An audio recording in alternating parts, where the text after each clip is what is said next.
Be yourself, be yourself, be yourself.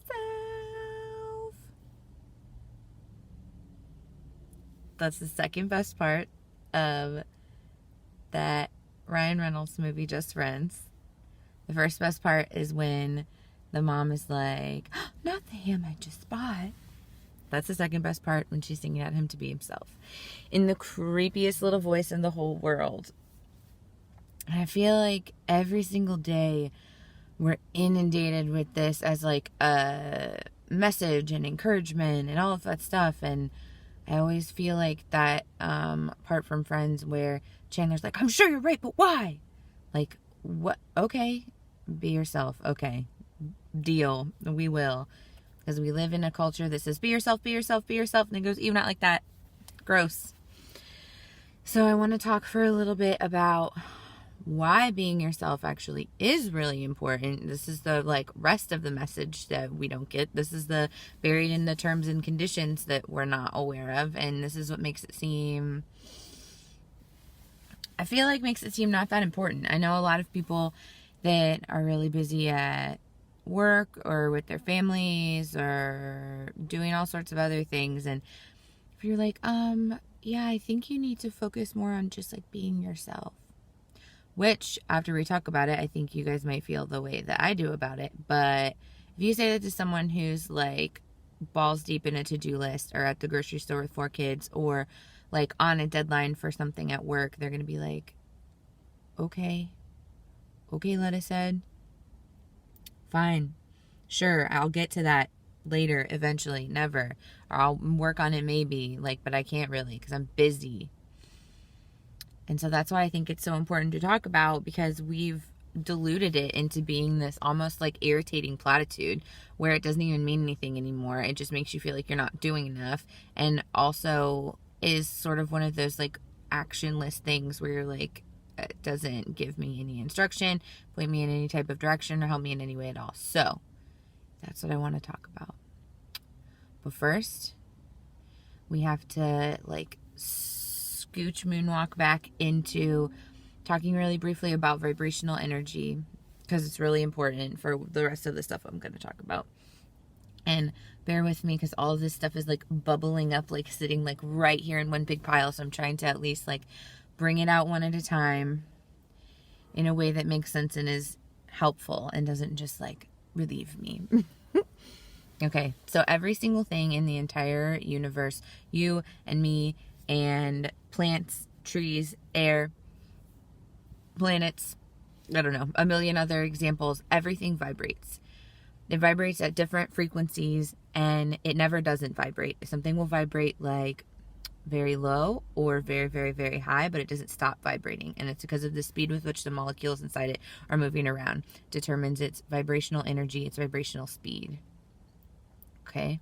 So all that stuff that you see on the healing music that's this is such and such hertz of whatever. Nature vibrates at 400 and something hertz is its vibration of going out in the woods, and every single thing has a vibrational attachment to it.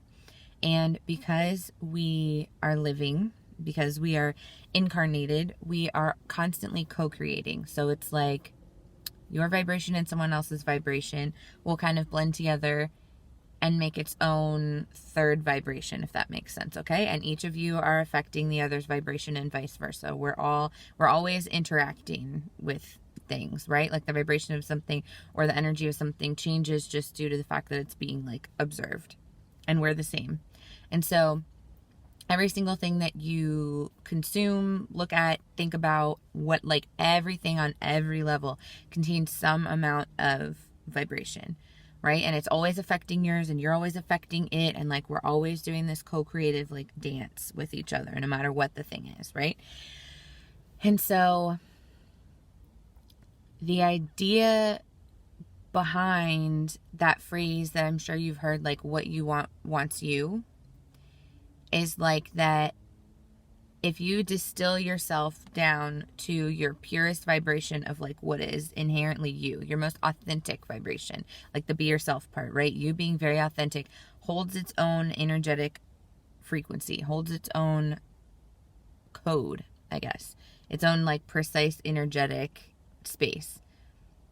And we're not always moving in that space. There's lots of things all the time that keep us from being authentic, from like family patterning to conditioning, social conditioning, to just things that we're going through, things we're interacting with, things we're moving between or dealing with.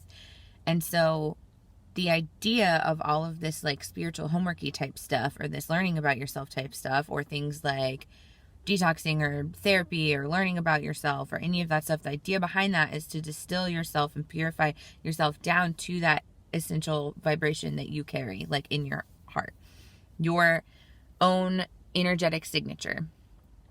Because that theoretically and also like practically, I mean, is where you're going to feel the best, where you feel connected, where you feel authentic, where you feel full, where you feel like love and that you're giving and receiving in equal amounts, and you feel good and you feel like you're making a difference, and you feel healthy and you feel joy and you feel connection.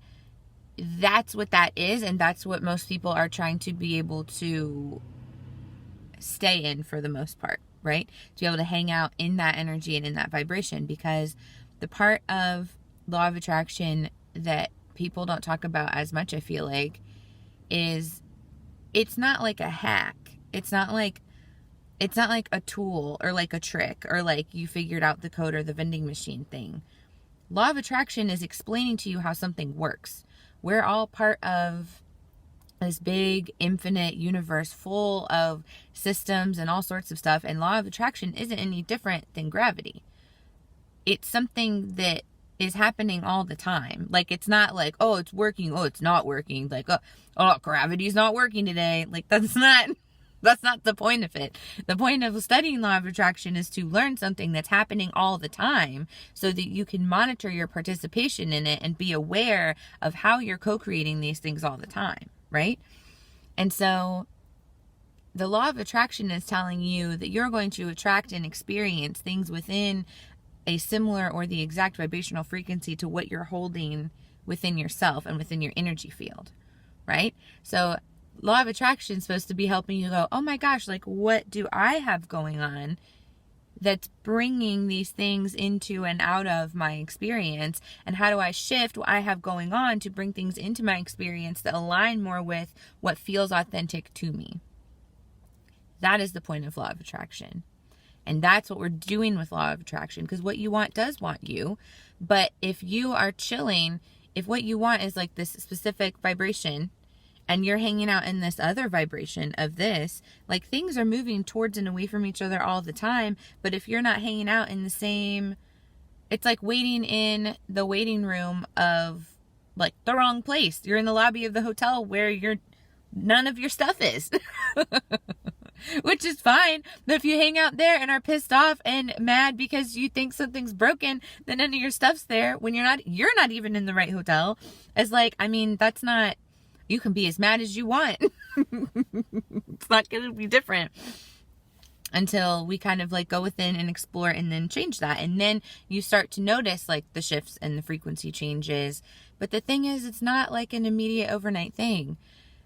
Working with energy is just as subtle as energy itself. Like, it's not like I'm going to quit eating meat and then my entire life is going to be exactly how I want. Like, it's not these, when you change things in the physical, it tends to be more black and white because it is physical. Physical things are more dense. The molecules in physical, like actual things, move more slowly, much, much, much more slowly, to the extent that they are visible to us, right? Everything else is still moving, but it's subtle and faster and to some degree a little bit gentler. So you have to kind of tune into it and understand what's going on and move it and scooch things around. And so you have to have that degree of like curiosity and interest and patience to start observing and noticing like the energy of things and how you're responding to the energy of things. Which brings me to, hold on, I made a little list because my brain is so scrambled. Because I get so excited and I care about it so much and I just want to be like, ah! That's not what we're trying to do, because nobody has time for that. Especially because I'm in the middle of running errands. So, okay. Oh, that's right. So I feel like one of the most frustrating things when you do start to notice this sort of thing and you're trying to like move and, you know, choose healthier foods, like monitor your relationships, really clear yourself of old stuff, whatever, is you sort of have to be at peace with the trial and error part, because your energy is so subtle, and finding things that are an energetic match with you and scooching into higher vibration. Sometimes a higher vibration doesn't feel comfortable at first, or something that feels really, really good lifts your energy up, but that lift up of energy brings up some denser stuff that you maybe haven't dealt with. Like, it's this back and forth co-creative tango-y type dance that you just have to be cool with. Like, it's just the way that it moves. It moves the way things in nature move, which is never all at once. It's always kind of like an ebb and flow, and there's a season for things, and there's birth, and there's death, and that's how that stuff sort of moves. So you have to kind of like be chill about it. You have to check that very 3D mindset of, I'm going to make a list, I'm going to knock it out today, I'm going to be different by tomorrow, we're good. Like, that little drill sergeant gremlin within your brain is going to undermine every single step of your progress in the direction of having a more authentic life and feeling how you want to feel, right? So you need to like either give him a task, like give the little drill sergeant gremlin in your brain a task, like set it on something, like figuring out, like meal prepping you for the week, or like doing whatever type of thing will keep that part of your brain busy, and then allow the rest of you to just open up and be a student of things, be a kid about things. Because you go through this phase where you flirt with different stuff. And you're like, well, what does this make me feel like? Or what does this make me feel like? And the thing of this is, when you kind of start moving, I don't want to get too math and sciencey, because I don't want to stray too far away from things. But basically, it exhausts your energy to be doing like the parabolic graph, right? Imagine like a line going up and down like this. Like, if you're constantly going from like very high, very low, all over the place, and doing that seeking outward thing, where instead of emanating your own vibration, you're like trying to, which if you're empathic or sensitive, you probably do without noticing, and probably have been doing your entire life if you just started paying attention to like your energy. You're doing that thing of trying to match the vibration of whatever is like going on outside of you. Like, this person, you have the superhuman ability to meet them where they are and then show up in the same vibration. But if you are doing this all day long, every single day, it exhausts you. You spend all of your energy doing that. And more importantly, the more you do that, the further you get away from being acquainted with, because you take on that energy kind of like in your whole body, right? So you're like, okay, I'm going to meet you here, match you here, in this like lower, denser vibration, help you with this thing. I'm going to put all of me into this, and then I'm going to go way up here, and then I'm going to go over here, and then I'm going to meditate and like lift my vibration really high. You sort of stray outside of knowing what feels like you and what feels good to you. So not only is it exhausting for you, which you might not even notice because you might be so used to doing it, and you're like, yeah, it's just a normal day, I get pretty tired, like whatever. But it exhausts you and takes you further away from your goal, to flit too far away from that. Because we ebb and flow anyway all the time, but I think you can tell like the difference that I mean between like all over the place and then just a normal like in and out, right? And so that's what kind of happens. Like, you evolve the same way like maybe dating would evolve for you, where you're like, okay, well, these are the things that make me feel like me. These definitely don't. Like, I went on a couple first dates with spinning and Tai Chi and rock climbing, and then I, pivoted more towards, like, I preferred, like, every single thing in our life is a relationship. Co-creating is a relationship, and you're co-creating with everything. You have a relationship with everything. Your car, your actual boyfriend or girlfriend, your mom, your sister, your boss, the random person you see in the street. Like, everything's a relationship. Your relationship with your body, with food, everything. And so when you're figuring out what stuff feels like you're dating different stuff. If it makes it easier to like quantify it that way, or if it gives, I feel like we seem to need so many ways to just give ourselves permission to like play with things. And for some reason, if you put it in that context, you're like, oh, okay, like dating it, that's fine. Like, it's too much of a commitment. Like, oh, I can't just go to one class. Like, I don't want to be like, I don't want to go to spinning all the time. It's like, nobody says that you have to. You can like go on a date with it. You can try coffee and never drink it again. You can Try like a tea ceremony, never do it again. And try one version of meditation and never do it again. It's fine. We're dating it. Date things. Date all these different things. Find out what works for you. And much like dating, when something works for a while and then doesn't, you'll be like, man, that was pretty close though. Like, I feel like every time we break up with someone, we're like, that was pretty close. If a small number of things were different, we would be like in business. That was so much closer than like my first boyfriend or the person before, whatever. And just let it be that. Let it evolve. Let your relationship with yourself evolve. Let your relationship with all this different stuff that you're going to try to be able to stay in that thing. Like, okay, I feel like me. This outfit feels like me. This breakfast date feels like me. We're so hopped up on like forcing ourselves to do a thing that's supposed to be the right thing, and that's just never the move. That's only going to take you further. Anything that feels like forcing is going to take you further away from yourself. And maybe you need to wear like a Rugrats t-shirt and eat Lucky Charms for like a week to feel like yourself.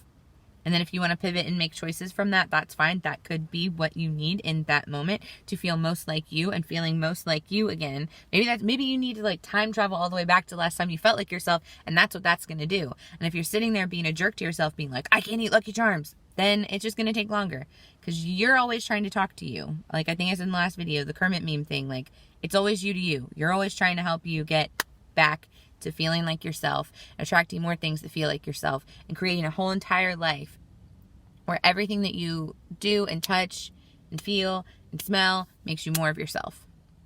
Because that's the best feeling ever. And you don't deserve to not feel like that, to be honest. Like, you just don't. And the last thing that I want to make sure that I touch on really quickly, because it feels like an important like PSA to tack on at the end, is that on this journey, certain stuff is going to be sneaky. Like, there's always going to be the trickster element to any part of healing. And in this case, it's as you're trying to move towards things that feel like you and things that feel good, right? Things that feel good, feel like you feel, they have an essence of familiarity about them, right? And the thing is that as you're healing, you're definitely going to be drawn to some stuff that seems like it feels like that. And that at first you think feels like that. And I'm not saying to like shy away from those things or to be like, oh wait, this could be one of those things that's a trick. I'm saying let yourself do that, but be open to the possibility of your awareness expanding and it shifting, right? So if you move towards something and it still feels really right, still allow yourself to be wrong. Allow yourself to have like a growth experience, a learning experience. Now, what am I talking about? I'm talking about things like trauma, codependency, trauma bonding, need, and those sort of things that your gut reaction is like, oh, this feels really good, because your brain is always wired to make connection. Your brain loves completing circuits, solving puzzles, and the combination of serotonin, cortisol, and dopamine when you are like, oh, this is familiar, oh, I know what this is, can sometimes feel really, really good and can sometimes really feel like you and really feel familiar. And all that stuff is going to do is wake you up to a pattern or a system or something you dealt with maybe when you were younger or while you were growing up that needs to be loved and healed and let go of. And be gentle with yourself and patient with yourself if that ends up being the case. I'm not saying that I'm not going to be like, you better have the awareness that like actually these things that feel good underneath sort of feel kind of icky and you should be able to pick up on it right away and avoid them. Because I don't necessarily believe that. I think that like we're always calling to us stuff to help us be better, and that might be something that you need to go through. And I think like I've been through lots of things like that, and a lot of people, you have to learn. We learn with contrast. Like, you're not going to know, like, when you're like, oh, these things feel really good. Ooh, this thing actually feels a lot like these things. This person, this relationship, this job, this whatever. And really, it's like a mirror of some stuff that you need to, like, heal and let go of. Still allow yourself to move towards it if it's a thing that feels good, right? I mean, if you know right out off the bat, right out of the gate, if you're just like, no, this is a horrible idea, this is exactly like X, Y, and Z, whatever, then of course don't. But just hold the space for these things to come up and be cool with yourself if that's a thing that happens. You don't need to sit on the other end of something that you went through that was really hard, that really stripped out a lot of the layers of you that's not you, or things you thought you were that you know you're not anymore. You don't need to sit on the other end of that and beat yourself up about it, you know? You just don't, because you're a beautiful little angel. And you deserve everything good in the whole wide world. And that's the whole point of learning any of this stuff, is so that you can walk around feeling like a good little angel. A beautiful little cat, perfect little unicorn, whatever you want to be. A 30s film noir star, whatever you want to be, you deserve to walk around feeling exactly like that. Okay? I love you. I hope this helped and made you feel a little more clear and a little more calm and a little more capable and a little more inclined to give yourself permission to do the things that feel like you and let them just be whatever they are. You don't have to like fast for 6 months or go on some crazy retreat or whatever to be like a spiritual person, to be learning things about yourself and to get down to like the essence of who you are, because that's a thing that we're all doing and we're all capable of doing, and it's the point of being alive. And you're not wrong with how you're trying to do it. I love you guys very much. I hope you have a wonderful, wonderful day. I'll talk to you soon. Goodbye.